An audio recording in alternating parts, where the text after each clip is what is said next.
Sri Lanka has rejected the deadline set by British Premier David Cameron for a time-bound probe into the alleged human rights violations during the island nation's civil war.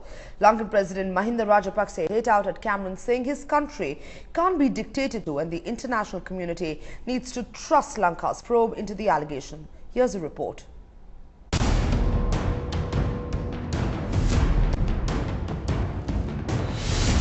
It's a face-off the hosts were hoping to avoid.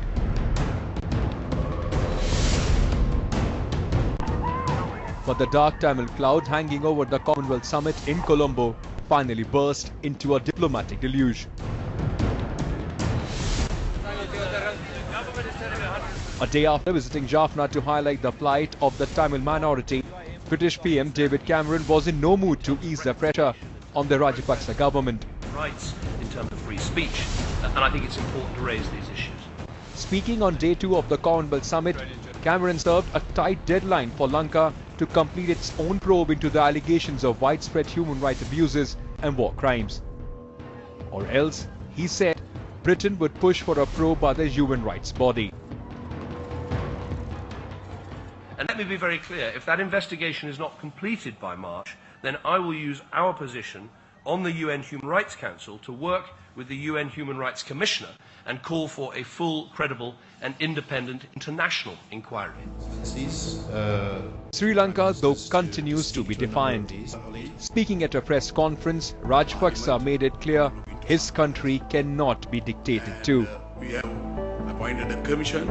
He said the international community must trust Sri Lanka's probe and allow the country the time required to complete its own investigations. Pressure won't do anything.